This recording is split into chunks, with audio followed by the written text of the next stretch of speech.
Good morning, Chance. Now let's zoom in. When we add heat to a system, where does that energy actually go? Imagine a gas inside a piston.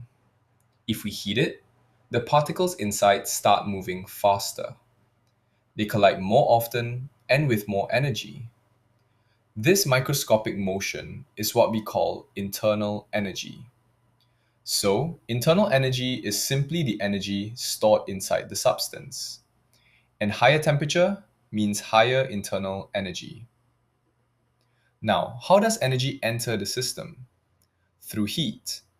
Heat is energy that flows into the system because of a temperature difference. It's important to understand that heat is not something stored inside. It's energy in transfer. Now look at the piston. If the gas expands, it pushes the piston upward. That requires energy. This is what we call work.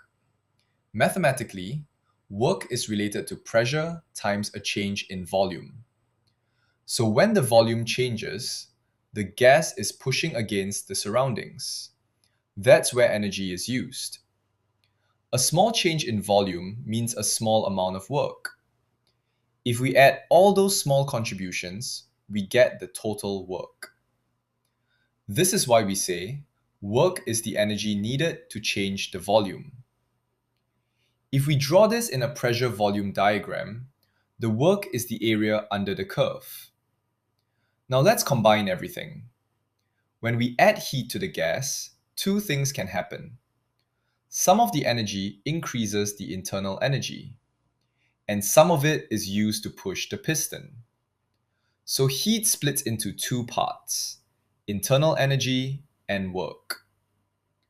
Now comes an important concept, heat capacity. Heat capacity tells us how much energy we need to change the temperature. Some materials heat up quickly, others need a lot of energy. For example, water needs a lot of heat to increase its temperature, while metal heats up quickly. Now let's look at two important cases. First, constant volume.